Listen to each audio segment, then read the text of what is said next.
Hey guys, how's it going? So I want to do a little bit more of a long form tutorial on getting started with Blesta. And we'll start with the installation, but the thing to note is that we've already uploaded a copy of Blesta to our web server, and our server meets the system requirements. So once you've uploaded Blesta to your web server, then you can access that URL in your browser and continue through the web installation wizard. So we're going to enter our credentials and we'll click install.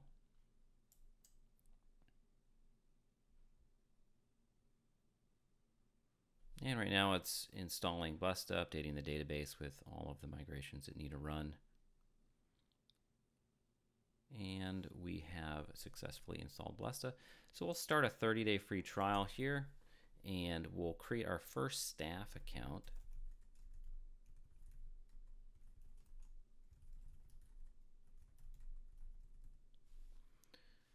We're not going to have that fill it in.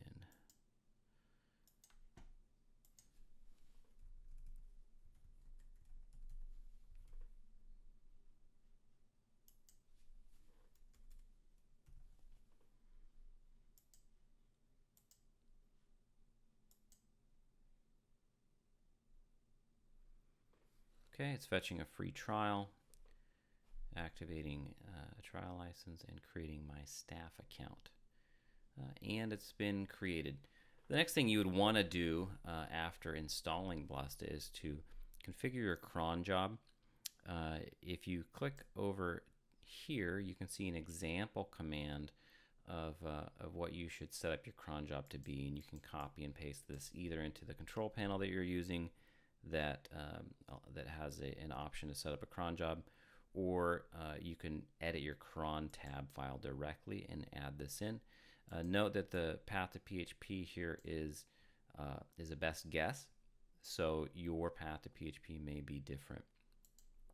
All right, so Blesta is installed, and I want to take a quick look at the interface. We want to get you familiar with navigating around and where you can find different things. This is the dashboard. It comes with these widgets installed by default. You can sort widgets around wherever you want by drag and drop. You can click manage widgets here. If there's other ones to add to the dashboard, you can add them here. You can also customize the layout. So if you want them to be, rather than this layout, you can go with, say, a layout like that, or a layout with 2 columns like that. Whatever works for you, and this is unique per staff member. So if you create new staff members, then they'll each have the ability to add their own widgets and sort them and position them how they want. All right. So we've got a basic system overview here, the number of clients, the number of users that were active today.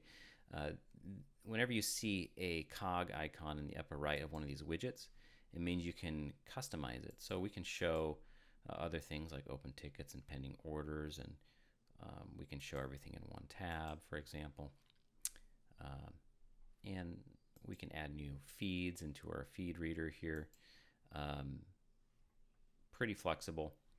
The calendar, you can add stuff to the calendar if you like. But if we take a look here, going through the nav items, the second option here is clients. Now, obviously, we just installed Blesta, so there's no clients. So we're going to go ahead and add one, and we'll put in the bare minimum here to start.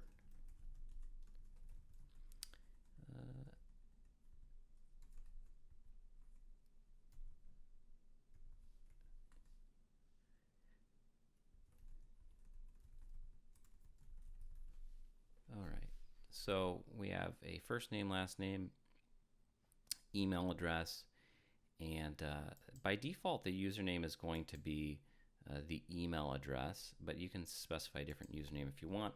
We can generate a password automatically, or we can enter one.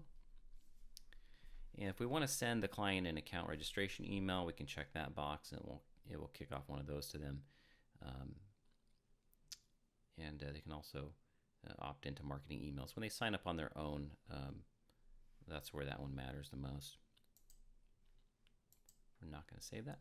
So we have a client, and I want to show you the client profile page. So most of the actions you do in Blesta related to clients will be done on their profile page. And so this is a profile page. There's a lot of widgets on here. We've got invoices, quotes. We're not really going to use quotes right now, so minimize this and add it up there at the top. Invoices, services, transactions, domains. I'll add domains there. Transactions, orders, tickets. So if there's any action you want to perform for a client, this is where you would go to do it. You can create a manual invoice up here. You can add a service here. You can add a domain here. You can record a transaction here. And there's different ways to record transactions. We'll get into that a little bit more later because we've not yet really configured Blesta. So just to give you an idea of what the client profile page looks like. These options on the left here, invoice method.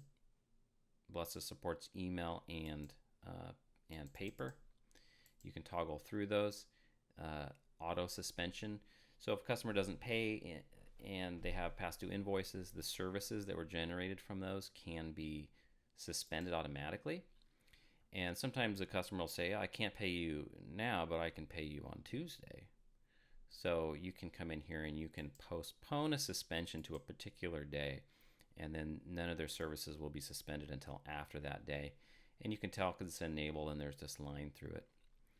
Auto debit is got a line through it. They have auto debit enabled, but there's no actual payment account set up. And for some reason these things minimized here, so I'll open them back up. It's supposed to remember that. Let's see. Yeah, we're good. And payment notices. So if they are late in making a payment, or they have you have payment, you can set up payment reminders or late notices, so they can get a reminder like a couple of days before an invoice is due. If they don't want to get those, you can just disable that right there. So the next item in here is affiliates. So if you want to enable the affiliate system, you would go here and click Enable Affiliate System. We might as well do that real quick. The first thing you want to do when you enable the affiliate system is add a commission amount. By default, it's 0, and when a new affiliate is created, they're going to inherit the settings here. So we want to set something right away. All right, we will get into the affiliate system in more detail in another video. Under billing, we have some options. The overview, billing overview, has some widgets like the dashboard does. Any orders you get will appear in this widget here. And here's the billing at a glance to give you an overview of financial activity, and you can make adjustments to the way it appears here. Under invoices, we've got a listing of all invoices and each status. Transactions, same thing. Services, same thing. So each client on their profile page has a listing of these that's unique to that client. But if you want to get a view of everything in the system, then you would do that under billing here. Same for domains, quotations. There's a print queue. If a client is set to receive invoices via paper, they'll appear in this queue where you can print them and put them in double windowed envelopes and actually mail them out. Not everyone does that. The default option is to email them. And then reports here. There's some reports you can generate in CSV or JSON format, aging invoices and things like that. And then you can create your own custom reports as well. And we'll get into that another time. It requires some knowledge of SQL queries. Under packages, we have, this is where we would create packages that set pricing for items that we want to sell. We'll dig into that in a little bit. Package groups, packages can belong to groups, and packages that are in a group can potentially be upgraded or downgraded within that group. So if a client buys package A and they want to upgrade to package B and they're in the same group, then they would be able to do that. Under configurable options, you can create option groups and then add options to those groups. And configurable options are additional things that would appear, like that you would want the client to be able to choose when they're checking out.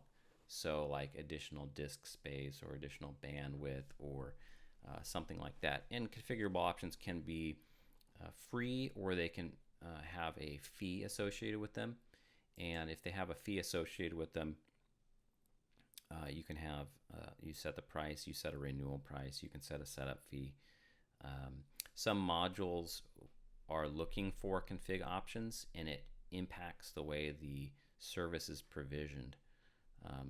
So look at the module documentation for that, for any config options that can be created for a module. Well, we'll get into that in more detail another time. Domain options. This is where the domain manager exists, and so we'll get into this a little bit more in a few minutes. But we've got our pricing grid for our TLDs, and this is an out-of-the-box kind of configuration where nothing is available yet. Under tools, we have logs. If something goes wrong, this is where you want to go. So if you're trying to provision a service and it fails with the module log here should contain more information about that will help you diagnose it. And we have a messenger system for sending SMSs. We have a gateway log for payment gateways. There's an email log, a user login log, contact log, client settings log, account access, transactions, a cron log. So your cron should be running every minute or every 5 minutes, and it will log output here, and an invoice delivery log. Under support, we have a ticket system. By default, there are no departments. So the first thing you'd want to do is to create a department before you can start offering support. So that's a basic overview of Blesta's primary nav items out of the box. And one of the first things you want to do post installation is to get into the settings a little bit and make some adjustments. When you click on settings up here, settings are broken down into two different categories. There's company settings and there's system settings. Because Blesta supports multi-company, you can have a single installation that supports multiple brands at different URLs with different products and different gateways and different customer bases out of the same installation. The company settings are unique to whichever company we're managing at the moment. The system settings are unique to the entire system. So system settings affect everything, and company settings affect the company that we're managing.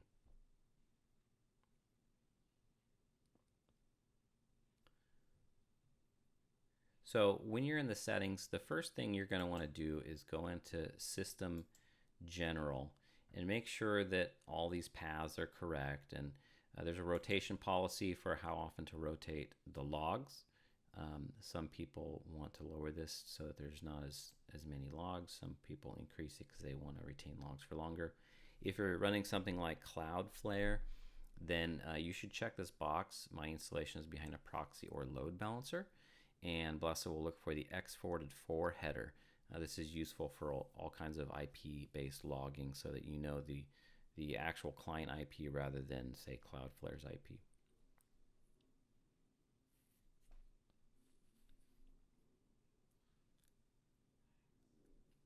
If you were going to add a staff user, one of the first things someone would do, you would go over to Manage Staff here, and we have our user, and then in staff groups, we have some staff groups. And by default, there's administrators that has access to virtually everything. And then there's a billing group that has a limited access to billing type items. You can create your own staff groups, and you have very fine-grained control of access permissions. As you can see, there's a lot of options, and plugins can create their own options as well. So if you're creating a user that should have limited access, say a support user, you might want to come in here and give them access to just the things that they would need, like support. And we can do a check all on that. And then once you've got a group that you want to create a staff user to be in, under Manage Staff, you create the plus, click the plus icon up here anytime you want to add something, and enter their first, last name, email, mobile number if they have one. Blesta can send mobile notifications. So if the staff user has a SMS to email gateway email address at their carrier, at the domain of their mobile carrier, then that would be a good use to put that here. It's useful for getting notifications from like the ticket system or for orders. And then to add the user to a group, you would click on the group and send it over into this left column here, and then add the staff user. You'll set up a password for them for the first time they log in, and then they can change that. If you want them to have two-factor authentication, usually it's best if they configure that after they log in, which can be done under My Info.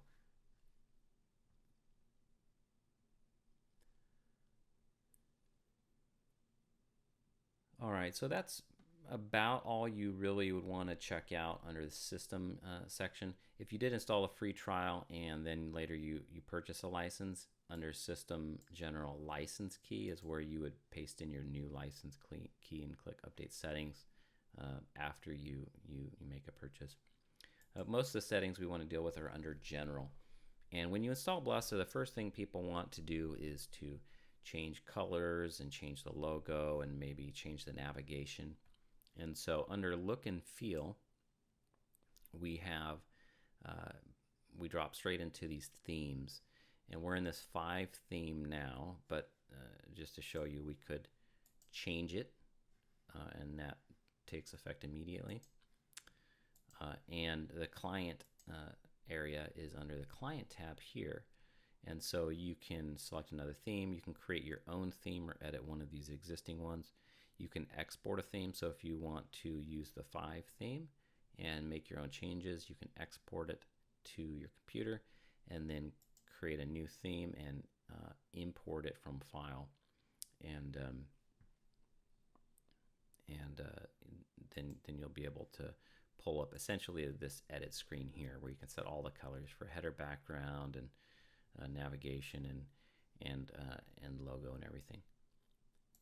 Under template, if you've bought a template from someone or got one online and you've uploaded it to your server, it should appear in the drop down here, whether it's a client template or an admin template, and these are the default ones.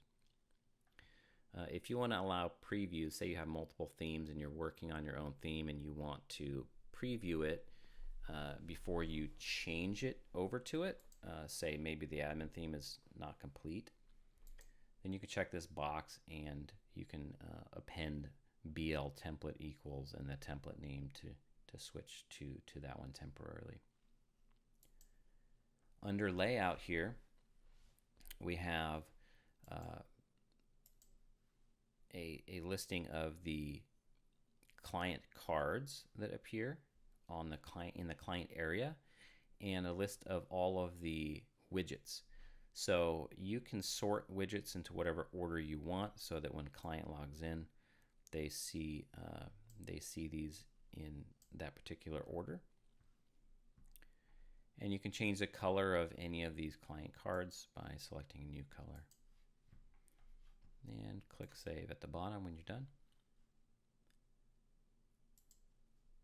Under Customize, you can set a logo, and when you upload your own logo, either upload your own logo or set a logo URL for the client area here or the staff area here. You can drag and drop to size the logo how you want, and this may not work the best in Safari. in terms of the preview, but when you size it, it will take on that size in the UI. Under navigation, we have staff navigation, client navigation, and public navigation. So public would be like the client area where you're not authenticated. So if someone goes to the client area and they're not logged in, then they would see these nav items. If they are logged in, then they would see these nav items. And you can drag and drop to sort these in whatever order you want, including any sub-nav items. So under order, we have order and order history. You could change the order of those, for example. And then over here are the actions. So if you remove one here, then you can re-add it from here. Whatever appears on the right side is what will appear to the client. And the same goes for the staff area. You can sort these how you want. Now, if you wanted to create your own nav link, then under actions here, we would create a nav link action. So for staff navigation, we could add something here and give it a name and give it a URL. And then after that, it would appear under this section here for navigation, where we can click to add it, and then we can sort it and save.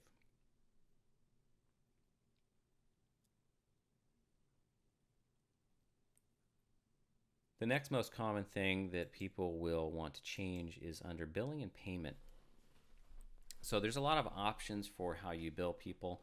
The default is to invoice 5 days before renewal. So if services renew on, say, the 30th of this month, then we would invoice the client on the 25th. And so you can change that to whatever you want here. Now, all of these settings under billing and payment can be overwritten on the client group. So you could have some clients that are billed 5 days before and others that are billed 20 days before, for example. So it's a good idea to go through these settings and make sure that they're configured the way that you want. Some things that are not enabled by default that you may want to enable are the ability for clients to cancel their own services, the ability for clients to change service terms, the ability for clients to change their package. So this would be an upgrade or downgrade. Term would be to change from, say, 1 month to a yearly plan for the same package, and changing the package would be to upgrade from like package A to package B, for example. And then if they're going to downgrade, you can optionally issue a prorated credit to their account. So if they're paying $10 a month and the new plan is $5, then it would calculate the time left on the term and refund them the appropriate amount as a credit on their account. One other thing down here is queue service changes until paid. So if someone upgrades their plan, by default it will upgrade them and bill them. If you enable this option, then it will bill them, and once the invoice is paid, then it will perform the upgrade.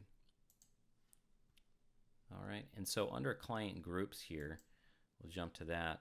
We can see there's a default client group called General, and it has much of the same settings here. So these are overriding the company settings. And if this option, use company settings instead, is checked, then it won't, these won't override. But most people want to change something between client groups in terms of how things are billed and the notices that they receive and when they receive them and all of that, and which fields are required, for example. So we can set which fields will show up when registering an account and within the client area, and which are required.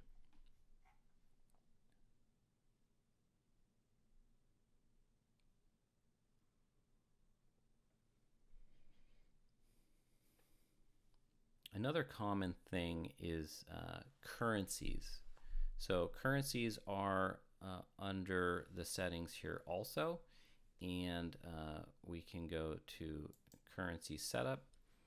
We have our default currency, USD. There's some other currencies enabled by default, but you can add your own under active currencies. So we see these currencies, we see their currency code, format, precision, exchange rate, and we can add our own. And so you would fill out those details to create it. And once it's added, you can set it as your default currency if you like. If you're doing currency conversion, so you can enable exchange rate with a particular currency conversion rate processor here, and it will update the exchange rate. The exchange rate is always done between the currency the client has selected and your default currency. So if your default currency is USD, then under active currencies, USD would show up with an exchange rate of 1.0, and then the other ones would be whatever they're supposed to be. And we can do a quick update here.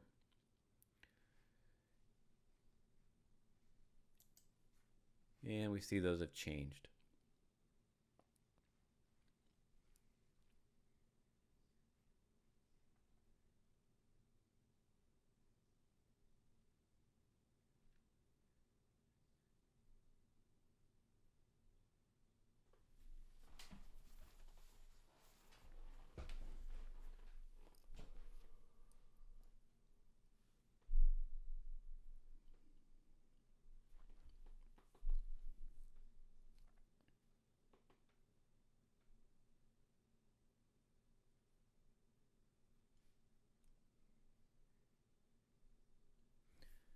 Okay, so after going through the settings, and you probably should look through most of these, but those are the basics. Taxes here, for example, if you need to create some tax rules with HMRC VAT and EU VISE options. Besides taxes, the first thing you would really want to do is to create a payment gateway integration.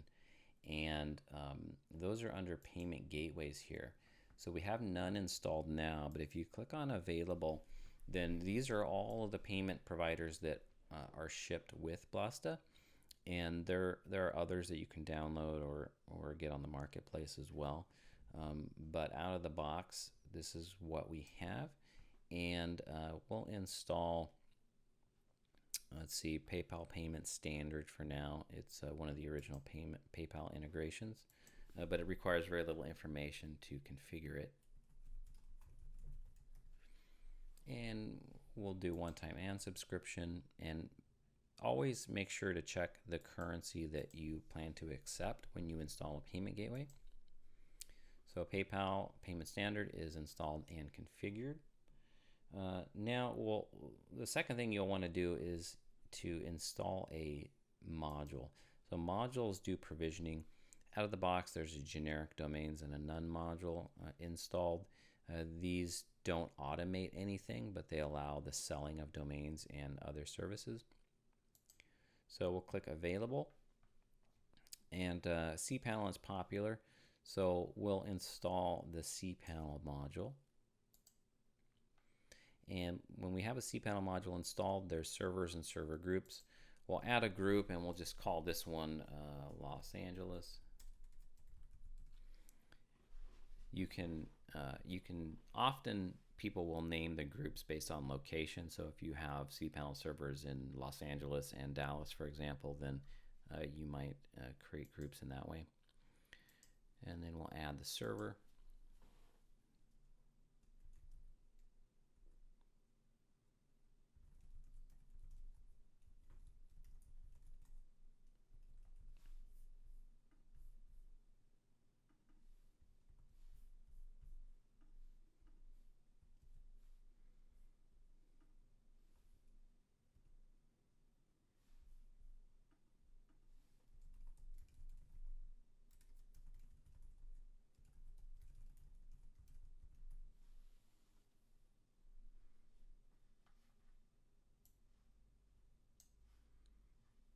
be helpful if I had that whitelisted on the firewall. There we go.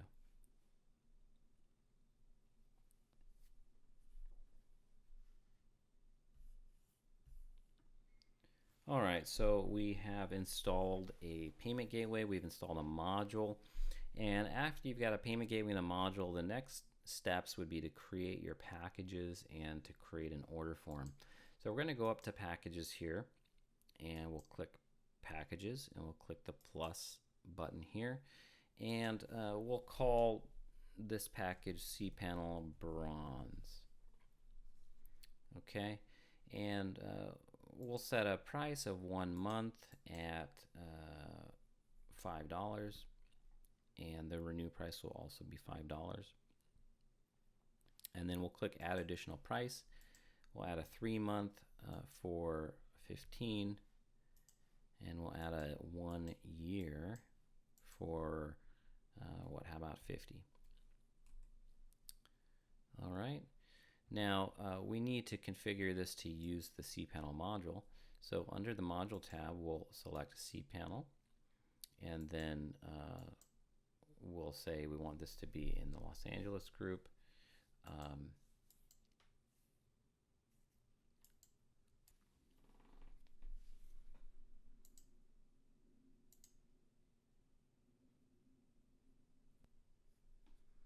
There we go. I should populate the plan. So we have bronze, gold, silver, and some others. We're creating a package to use bronze. So we'll leave that there. We had selected the group Los Angeles, and that actually failed to fetch the package because we forgot to assign it to the group. So we'll go ahead and add this first and then go back and correct that. Modules include a sample welcome email, which you can load by clicking load sample email. And whenever you create your email, you'll want to add it to HTML and the text section. So this has some basic information that would be emailed to the client when they place an order. We don't have any config options for cPanel, so we won't add any. We've got our welcome email. We've got the module cPanel that's using the bronze plan. And we've got our package name. We can add a description. I don't know how much disk space this one has. Let's just say 10 gigabytes of disk. All right. And then when you create a package, you can assign it to an existing group or create a new group. Since we have no groups yet, we're going to create one, and we're going to call it cPanel Hosting. So we'll create that package. Now the package is added. I'm going to go quickly over to the module config because we added a server, but we did not add it to a group. So I'm going to edit this group. I'm going to add our server to the group, and now it would appear when we select the group. So you can click on a lot of rows in Blesta and have them expand and show you more details. So here we have a 1 month, 3 month, and a 1 year term. Easy to see the pricing without having to click to edit the package. But you'll notice we've created the cPanel Bronze package, but we want to create a silver and a gold also. So what we'll do is we'll click copy here, and this copies our bronze package into a new package form, and we'll call this one silver. So we're just going to make some changes to what we say here and to the pricing. We'll make the pricing double of what the bronze is, and we'll make sure it's in the same group so that clients can upgrade or downgrade between them. And under the module tab now, instead of cPanel Bronze, we'll select silver. We've already got the welcome email content in there, so we'll create that one, and then we will copy it one more time and call it gold.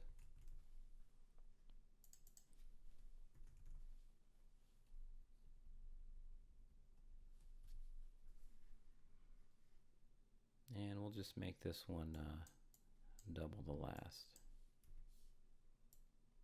Gold is pretty pricey. Okay, and then we'll select gold for the silver, for the cPanel package. And we'll create that package. So now we have three: cPanel bronze, silver, and gold.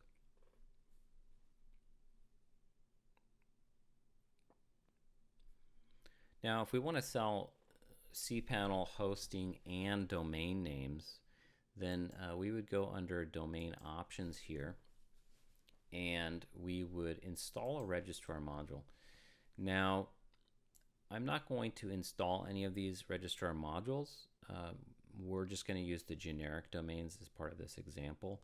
But what you would do is click to install the module, like NameSilo or OVH or Namecheap or OpenSRS or another one that you found, and then you would configure it much like we did with the cPanel module. It's going to require some credentials to integrate with the service, and then it will be added.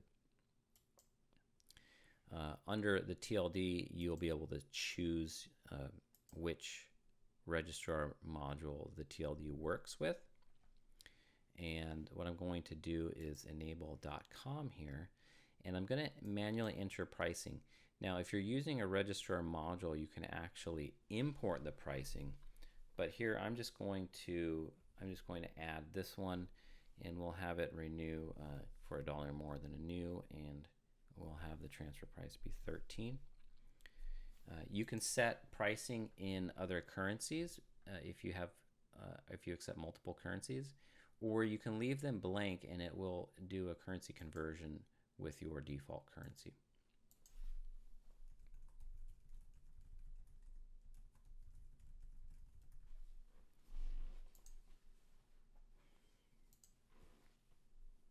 Okay, so we have a price set for 1 year in .com, and we want to enable it, so we're going to change the status to enabled, and it's enabled. Now, DNS management, email forwarding, ID protection, EPP code is supported by some registrar modules. So if it supports it, you can check the box, and it will save it. Here, it's unable to because we're using the generic domains module. But we have .com enabled.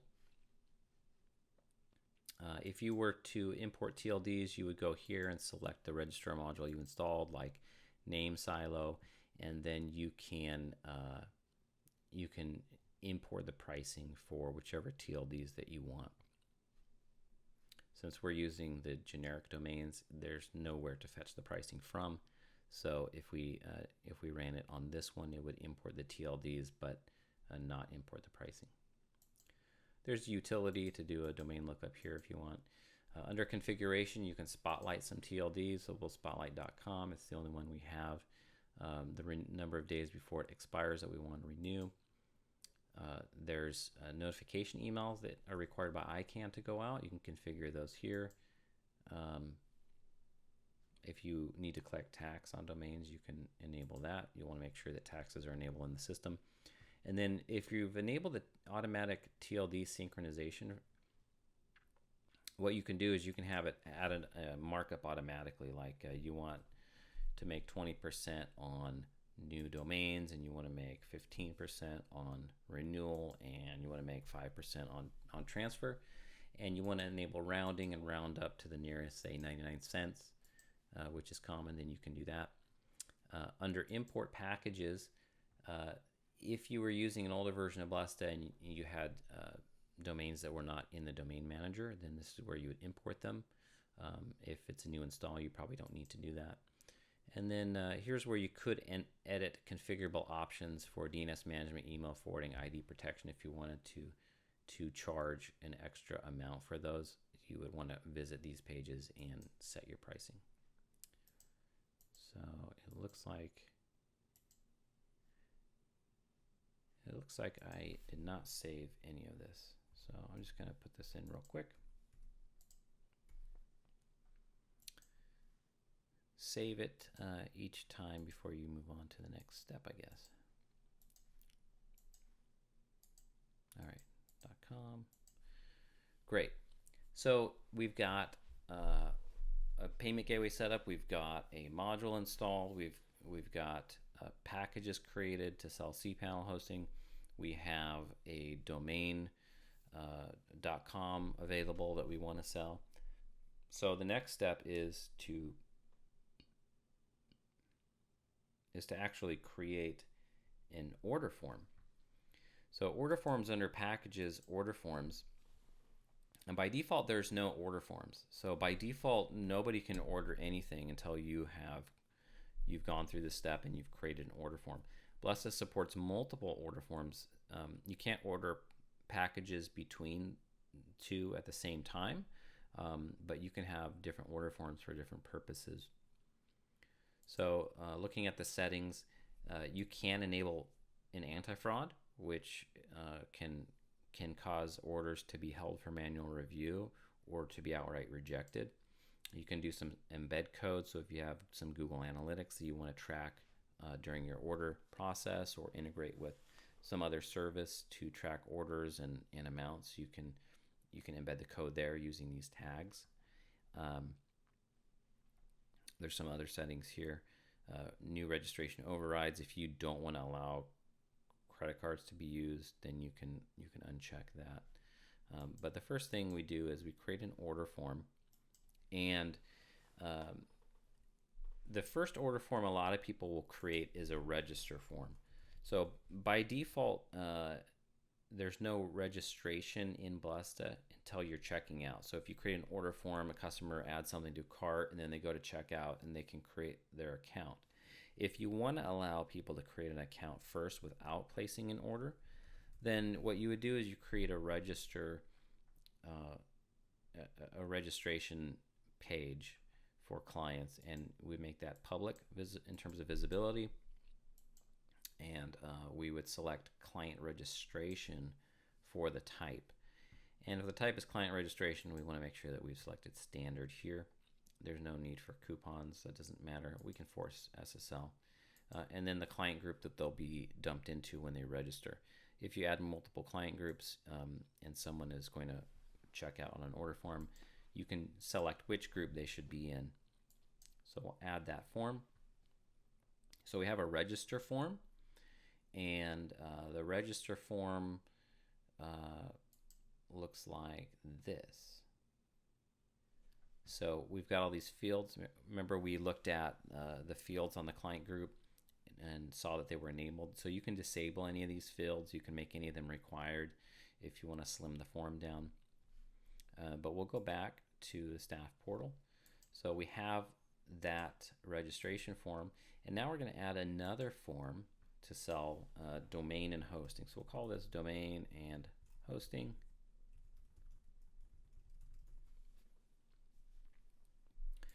And we want to be public. If you select shared, it means that someone will need the specific link to see it. If you select client only, then they must be already logged in as a client before they will be able to place an order. And then we're going to select domain and other. General is good if you're just selling hosting, but we're selling domain and hosting. We'll select domain and other. And then we'll go with wizard list here and allow coupons. If you select require manual review and approval of all orders, then orders will be held automatically, and you'll have to approve them before they can be provisioned. Blesta supports CAPTCHA. We've not configured a CAPTCHA, so we're not going to enable that right now. And you can have your TOS URL and require agreement to that. Now, for domain package group, TLD's pricing packages is what we want. It defaults to that. We can include a free domain when purchasing something else. So if we wanted to have .com be free, for example, then we can say .com is going to be free if you purchase something from the cPanel hosting group. And then the plan that you would need to buy for hosting would need to be at least 1 year, and then you get a 1-year domain. But we're not going to do that right now. Package groups. So whatever you want to sell on this order form besides domains, we need to add the package group that contains our packages to the order form. And that's how we do that. I just drag and drop it over there. We need to select which currencies we're accepting. We're going to accept USD, and what payment gateways we're going to accept. We're going to accept PayPal Payment Standard, and then we add the form. So we have our form, and I'm going to log out as an admin, and we'll take a look at what this order form looks like.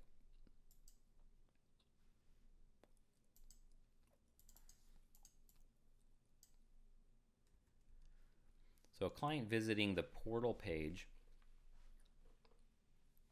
will see this by default. You can change this by modifying the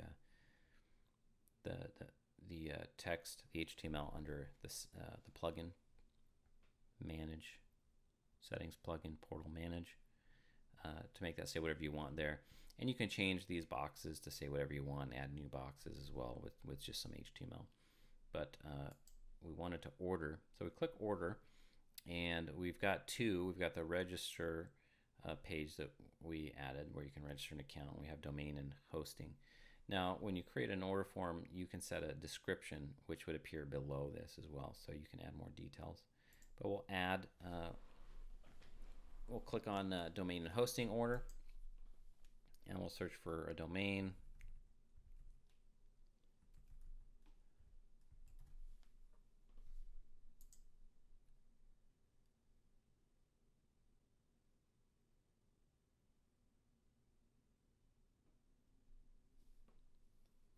And our domain is available, so we will order that for 1 year. And then we'll select a hosting plan.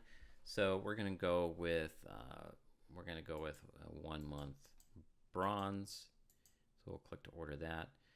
Our domain is filled in automatically, so we just continue and check out. Now we did create an account already, so I'm going to log in as that user.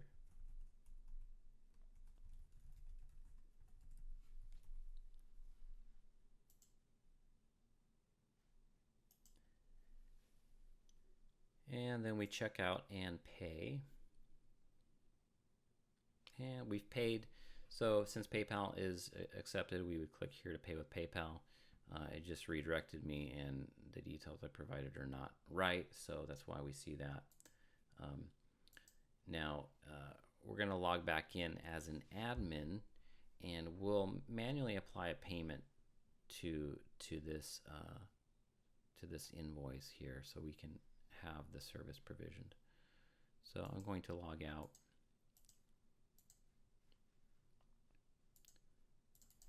And we'll log back in as an admin.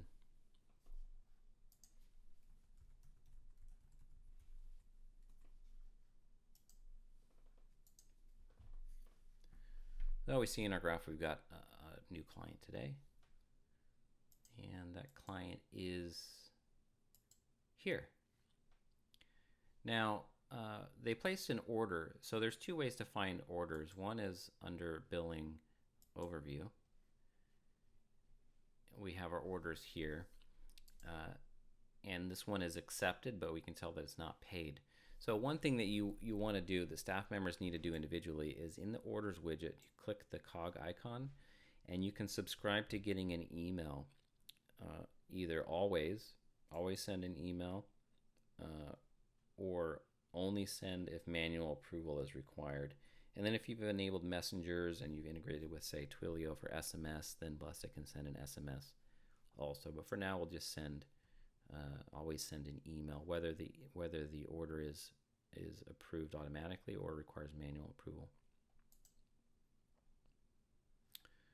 If we wanted to change the status of an order, we can check the box here, and we can change it from this one is currently accepted, so we can put it in review, we can mark it as fraud, or we can cancel the order. But we'll do none of that, and we'll go to the client, and we will click to pay this invoice for them. Presumably they would have completed payment automatically with, on their own with PayPal, but we're not going to submit a real transaction. So we'll go here and we'll record payment instead. Now the total due is $20, so we'll enter that, and we'll enter a fake check number. You can add additional payment methods in the settings if you want to add like a wire transfer or something like that. We can email them a receipt if we check that box, and then we click to continue and submit payment. Now the invoice is closed, and we can see it under the closed status. Our service is pending. So here is the pending service. It's not been provisioned yet, and we want it to be provisioned, but we never set up our cron job. So we're going to emulate the cron running here, and we're going to go to Settings, System, Automation. Under this section, you can manually run the cron if you've not configured it to run yet, or if there's some problem with it running. So we click Run Cron Manually.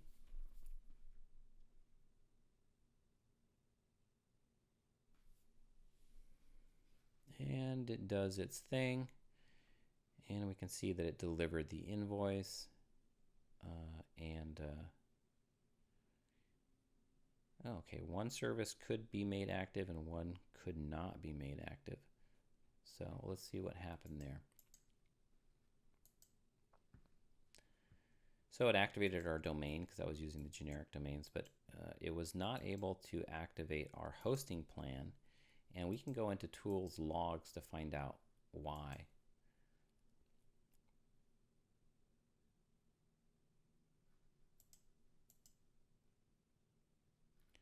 So it turns out that we actually already have this domain, Blestacularly, on our cPanel server. So that's why that failed. So what we'll do is we'll just change that to something else.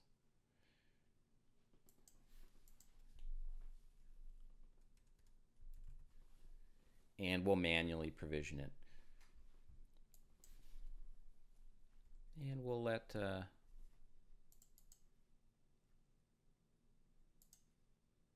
we'll remove the username password, and we'll let cPanel generate that automatically.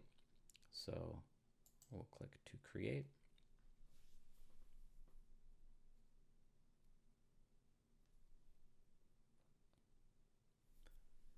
And it's activated. So if we didn't already have that domain on the server, then it would have been provisioned by cPanel.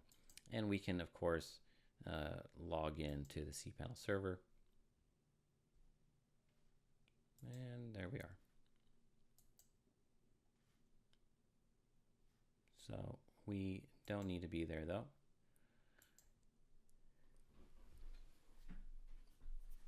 So now the customer has a domain and they have hosting, and the domains are different because I use one that we already had set up on there, but that's okay.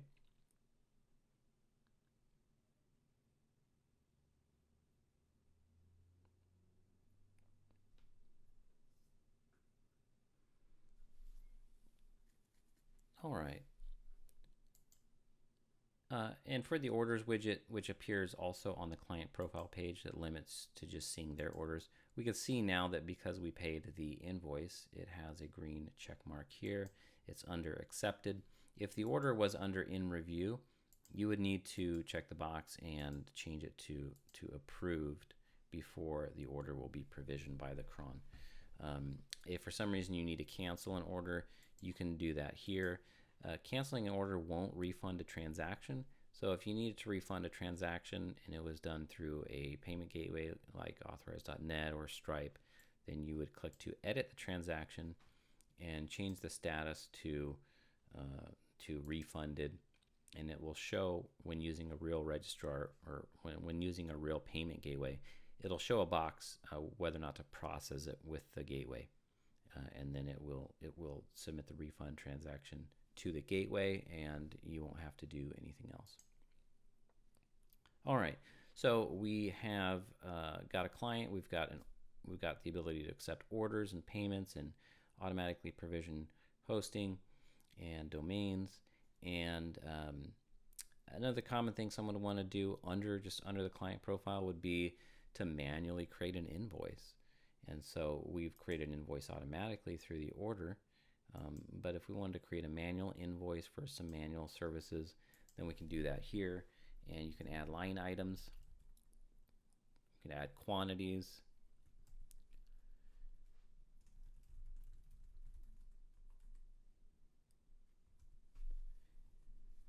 And you can change the date billed and the date due. If you set a date billed in the future, it actually won't be sent out until that date arrives. So if we change this to the 23rd, for example, then the invoice would be what's called a pending invoice. And the client wouldn't be able to see it, and the client wouldn't receive it until the 23rd, and then it would be sent out. But we're not going to do that. We can change the date that it's due, the date that the invoice is due, the currency, whether or not we want to email it to them, whether or not we want to run auto debit. So if they have a credit card on file, do we want to automatically charge this invoice with the card that's on file when it's time? If we're invoicing people 5 days in advance by default, and we're charging them same day or say 1 day before, then when that time rolls around, Blesta would try to charge them for the invoice. We can create a recurring invoice. So if we want to pop out one of these a month, or one of these a day or a week or a year for a certain number of times, then we can do that as well. And you can add notes, public notes and private notes. A public note they would see on the PDF invoice, and a private note would only be viewable by staff. So we've added that invoice, and here it is. And we've got no transactions have been applied to it, so we see that. All right, so the final thing that I want to go over when you install Blesta Fresh is the support system. So billing and support, a lot of people offer support through Blesta, and by default, the support manager, it's a plugin, is installed, but there's no departments. So under support staff, we would do is we would add our staff member. So add me, and we'll select my availability. This will determine whether or not I'll get alerts for tickets. And then when do I want to receive a ticket email? I'll get an email no matter the priority. But you can say, well, for SMS, for Twilio integration, for messenger notifications, I only want to get a text message if it's an emergency, and then you can check that box. You can enter a title for yourself. You can enter a signature, and then the departments that you're assigned to. Since I don't have any departments created yet, we'll add the department, and then we'll assign it. So under departments, we click plus to add a department. We'll just call this the support department, and we need to give it some kind of description. So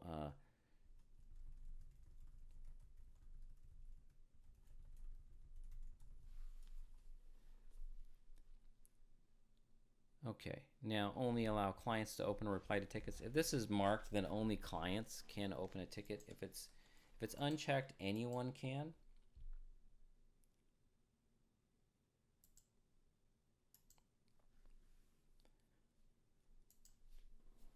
So we'll allow anyone to open a ticket. And then we got to give it an email, support at our domain. And normally you want to override the from address set in the template. If you have more than one department, you definitely want to do this. When the support system sends out an email from the department, we want to use the department's email so that if they reply to the email, it will get back to us and be imported properly into the department. Now we can set a default priority. Email handling. So we can pipe email in.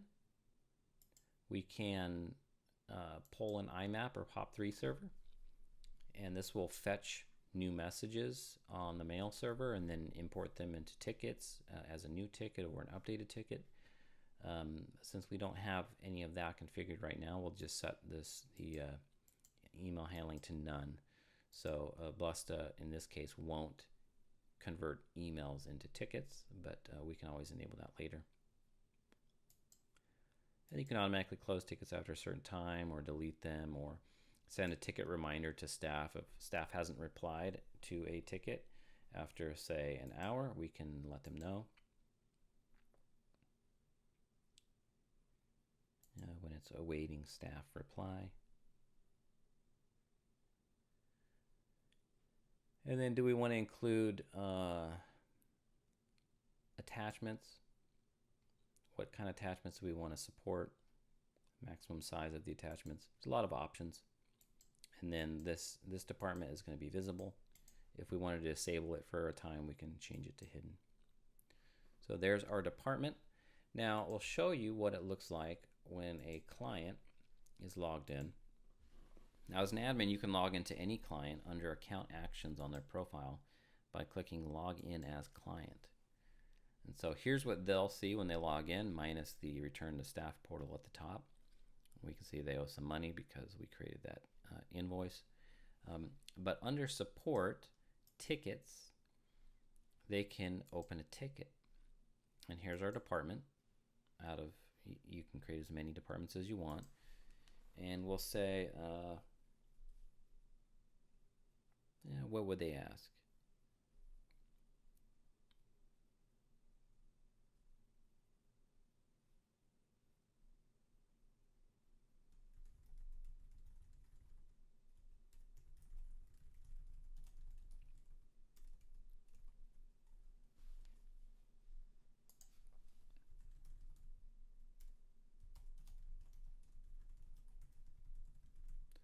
Maybe they logged in with the wrong credentials too many times, and so they got locked out at the firewall. And they can't reach their server. It's up, but they think it's down. So they open this ticket, and there it is. Now, as a staff, we can see the ticket under their client profile, sure, but under the queue here, we can see their staff, or see their ticket number. And we can see when the last reply was, and the summary, and the department, and all of that.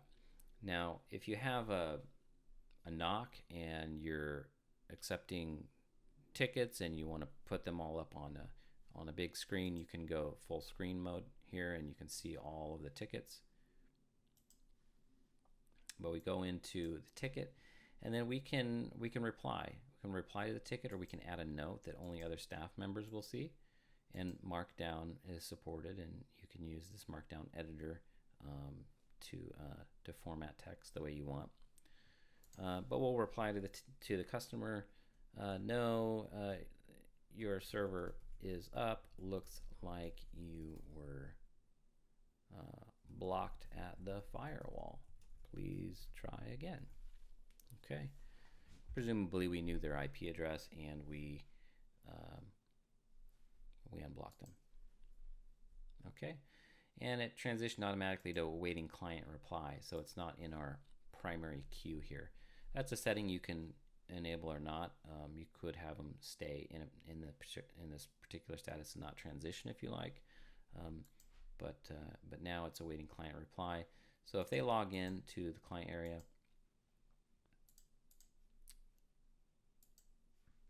they can see their ticket here, and that it's awaiting their reply, and they can then likewise send in their own response.